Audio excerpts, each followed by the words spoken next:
Սիրելի հայրենակիցներ, մեծամասնության արկածախնդրությունը շարունակվում է։ Երկրորդ ընթերցմանը ներկայացրել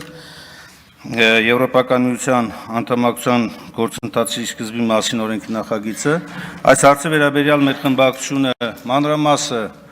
Ավոր պատշաճի ներկայացել է իր դիրքորոշումը, ինչպես նշվեց, չի մասնակցել քվեարկությանը։ Մեր դիրքորոշումը ոչ միայն մնացել է անփոփոխ, այլ ավելի ամրապնդվել մեր խոսքերի ճշմարտացիությունը։ Ուզում եմ հիշեցնել ընդհանուր ուղղություններով։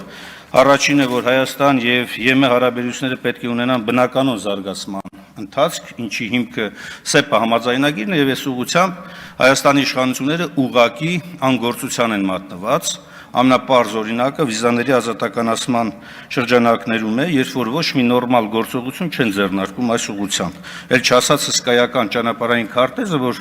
կա ու այս ուղղությամբ բան չեն անում։ Ավելին, ներկա իրավիճակում աշխարհաքաղաքական զարգացումների պայմաններում նման կտրուկ շրջադարձը եւ քաղաքականությունը տեղափոխում է լրիվ ուրիշ հարթություն, որը լի է վտանգներով, շատ դաժան ու իմ խորին համոզմամբ նաև վտանգավոր դրսևորումներով։ Մյուս կարևոր դիտարկումը այն է, որ Հայաստանի Հանրապետությունը ներկայումս շատ հեռու է Եվրոպական միության անդամակցության նույնիսկ տեխնացուի կարգավիճակի համար պահանջվող կոպենհագենյան չափանիշներից, եւ այս չափանիշներին մոտենալու համար մեծ քայլեր պետք է իրականացվեն, առաջին հերթին, ինչպես նշեցինք, հենց ՍԵՊԱ համաձայնագրի շրջանակներում, եւ այսօր անպայման հայտարարություններ անել եւ այն էլ բերել այսպիսի մի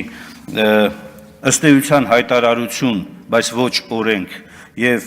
պարտադրել Հայաստանի պարլամենտի նման օրենքի ընդունումը, դա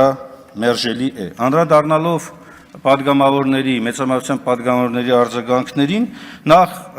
Մարիա Կարապետյանը, որ ասում է, եթե որևէ երկրի կամ որևէ կառույցի խոսքը Հայաստանի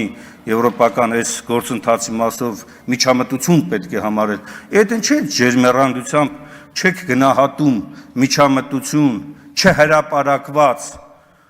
ճակերտավոր խաղաղության պայմանագիր կամ համաձայնագրի վերաբերյալ ձեր խնդրանքով միջ այլ պետությունների հայտարարություններին ու հանկարծ այս հարցով որոշեցիք, որ Հայաստանի ինքնիշխանությանն ենք, վնասում։ Շատ հետաքրքիր է։ Անդրադառնալով մյուս ելույթ ունեցողի խոսքին, թե ժողովրդի կամքի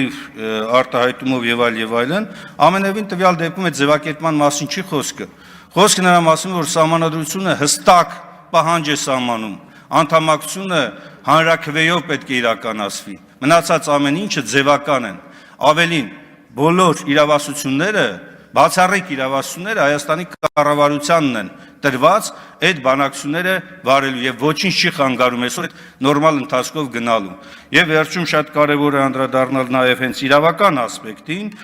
Ես իհարկե խիստ զարմանում եմ, որ պարոն Զեյնալյանը համառորեն եւ հետեւողականորեն այս ըստ էության իրավունքի նվազագույն պահանջներին չբավարարող հայտարարությունը փորձում է ներկայացնել որպես sense լավ օրենք, սա օրենք չի, սա օրենքի որևէ չափանիշի չի բավարարում, հարգելի գործընկերներ, սիրելի հայրենակիցներ, սա մի բաժակաճառ է հայտարարության տեսքով, որը բացարձակ կապ չունի օրենք որպես վարկագծի պարտադիր, համապարտադիր նորմ պարունակող եւ պետության հարկադրանքով գործող կամ ներդրվող գործողությունների հետ։ Դա օրենքի տրամաբանությունից դուրս է։ Ավարտելով խոսքս, եւս մեկ անգամ ուզում եմ արձանագրել, որ այստեղ էլ ինչպես միշտ կառավարության առաջարկները հետևողականորեն չտարվեցին առաջ, նույնիսկ երկրորդ ընթերցման ժամանակ կառավարությունը ներկայացրել է, ավարտում եմ կարճ, առաջարկություններ, որոնք նորից թե առաջին, թե երկրորդ ընթերցման ոչ մի բանի տեղ չի անցել։ Մեր խմբակցությունը, ինչպես որ հայտարարել ենք, զերծ մնալով նաև տարբեր տիպի ավել պակաս զրույցներից նորից հայտարարում ենք. մենք չենք մասնակցելու քվեարկությանը։